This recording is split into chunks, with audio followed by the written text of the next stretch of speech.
साथियों, महाभारत में कुछ लोग ऐसे थे जिन्होंने पावर को नहीं, सत्ता को नहीं, कॉन्शियसनेस को चुना और यही चुनाव उनको अमर बना गया। अगर आप इस श्लोक को ध्यान से देखेंगे तो श्लोक देखने में बहुत साधारण लग रहा है। इसमें दुर्योधन आचार्य से कह रहा है, आचार्य सेना को देखिए, सामने आप धृष्टकेतु हैं, चिकितान हैं, वीर काशी राजा भी हैं, पुरुजित भी हैं, कुंती भोज भी हैं और शैब्य भी हैं। अब ये 6 ऐसे महान लोग कौन हैं जिनको गीता में शुरू होते ही जगह मिल गई, यानी उनका उच्चारण हो गया यहाँ पर और बाकी लोग पीछे रह गए। यानी आगे हम और लोगों की बातें भी करेंगे, लेकिन शुरू होते ही इनको नाम दिया गया। सर, धृष्टकेतु कौन थे? सबसे इंपॉर्टेंट और सबसे खतरनाक योद्धा यही आते हैं, क्योंकि ये शिशुपाल के पुत्र थे।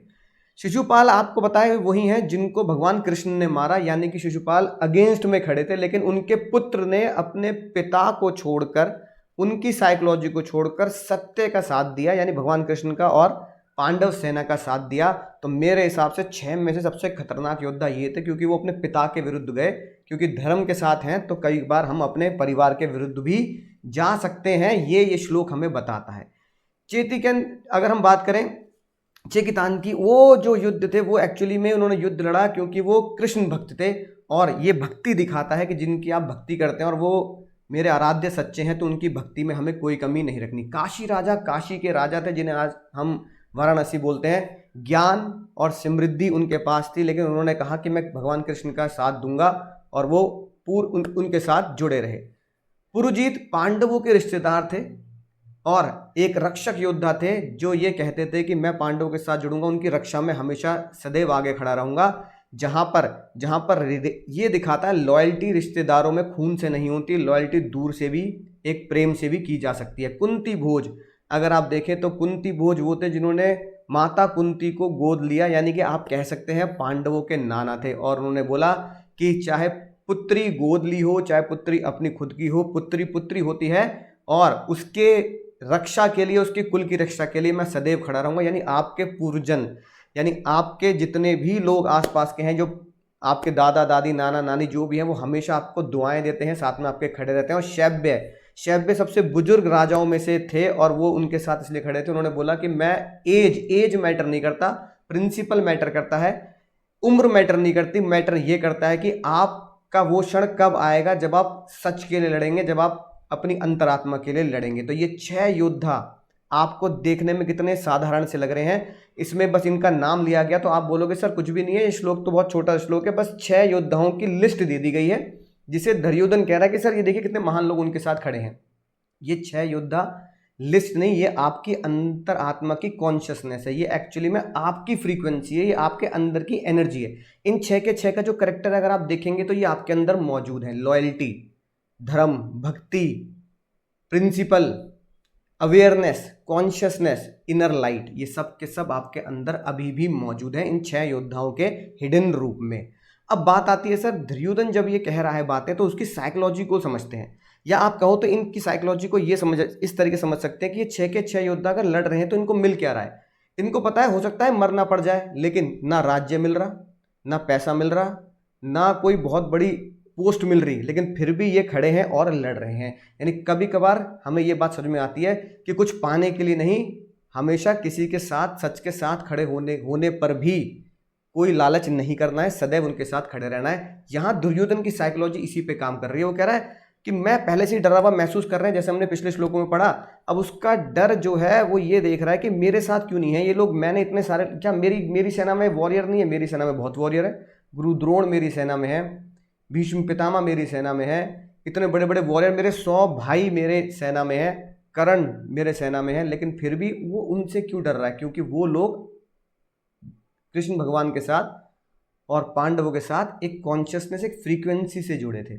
और दुर्योधन के साथ जो जुड़े हैं वो मजबूरी से जुड़े हैं, क्योंकि भीष्म पितामह ने तो प्रतिज्ञा ले ली, वो मजबूरी से जुड़े हैं। उन्हें पता है, गुरु द्रोण को पता है गलत हो रहा है, लेकिन वो फिर भी फ्रीक्वेंसी से जुड़े हैं, क्या कहते हैं, मजबूरी से जुड़े हैं।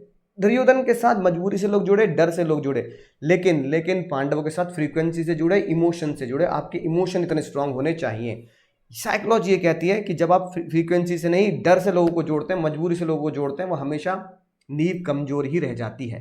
पहला लेसन ये सीखने को मिलता है, जब आपका मिशन प्योर होता है, जब आपकी इंटेंशन प्योर होती है, जब आपकी एक्चुअली आपकी अंतरात्मा को पता होती है ये बात कि मैं ठीक कर रहा हूँ। अगर जब आप कभी भी ठीक नहीं कर रहे होते ना किसी के साथ, या कभी भी कुछ चालूपंथी कर रहे होते हैं, कुछ ट्रिक लगा रहे होते हैं, तो आपके दिल को, आपके अंतरात्मा को दोस्त ये पता होता है, खुद से पूछ लो, पता होता है आपको कि यार ना मैं कर रहा हूँ पर यार चलो ठीक है अब क्या करें, है ना, थोड़ा लालच कलयुग में बनता है। लेकिन जब आपको ये पता होता है नहीं यार मैं बिल्कुल प्योर हूँ, ठीक हूँ, मैं किसी के सामने नज़र से नज़रें मिला के बोल सकता हूँ, मैं अपने भगवान के सामने नज़र से नज़रें मिला के बोल सकता हूँ, तब यूनिवर्स आपको अकेला नहीं छोड़ता। पहले वाले श्लोक में हमने भेजा, तब आपको वो 6 योद्धा भेजता है आपके पास।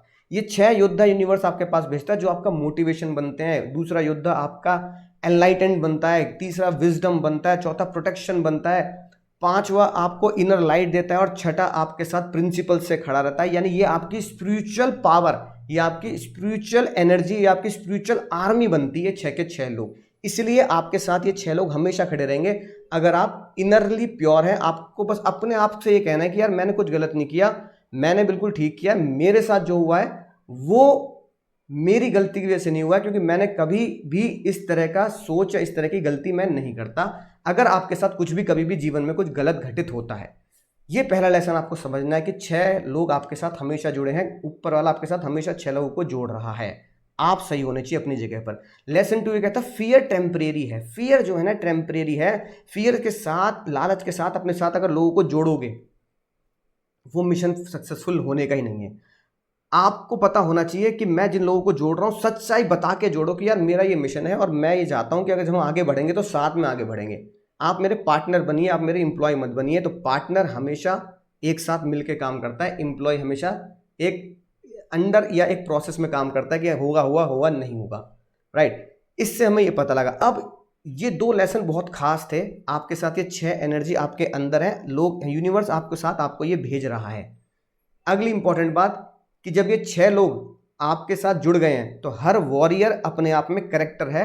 आपके अंदर ये 6 एनर्जी आपको मौजूद है, इसे जागृत करिए दोस्तों, अपने आप को प्योर करिए, अपने साइकोलॉजी को प्योर, अपनी ऑरा को प्योर बनाइए। अगर आपका रास्ता सस्ता है, अगर आपका रास्ता सच्चा है तो शुरुआत में आप अकेला महसूस करेंगे, है ना। ये आपके साथ होता भी, अगर आप सच के साथ चल रहे हो तो शुरू में आपको लगता है कि यार मैं अकेला हूँ, मेरा कोई साथ नहीं दे रहा, मैं अकेले कब तक जर्नी कर दूंगा, है ना। जैसे हमने ये एक कॉन्सेप्ट शुरू किया, एक मुहिम शुरू करी कि हम गीता बड़ा करेंगे, तो अभी मैं अकेला हूँ, मुझे ऐसा लगता है कि यार हाँ ठीक है, शुरुआत में बहुत कम लोग जुड़ते हैं, सब्सक्राइबर भी कम है, आप भी सिर्फ आप लोग ही जुड़े हुए हैं। शुरुआत में आपको लगता है मैं अकेला हूँ, लेकिन कुछ लोग आपकी ज़िंदगी में यूनिवर्स भेजता चला जाता है, या कह दीजिए भगवान कृष्ण भेजते चले जाते हैं, और वो आपके साथ ही एनर्जी बन के अलाइन हो जाते हैं। इसी के साथ मैं इसको यहीं समाप्त करता हूँ कि घबराने के बजाय अगर आप एक रास्ते पर हिम्मत से चलेंगे तो हर वॉरियर आपको एक हिम्मत देगा, आपके अंदर की एक एनर्जी, फ्रीक्वेंसी, एक कॉन्शियसनेस को जन्म देगा, और ज़िंदगी में आपके इन 6 योद्धाओं की तरह बाकी योद्धा भी आपके साथ जुड़ते चले जाएंगे, जो आपको हिम्मत और सही रास्ते पर लेके जाएंगे। मिलूंगा अगले श्लोक में, तब तक आपको पता ही है। जय श्री कृष्ण।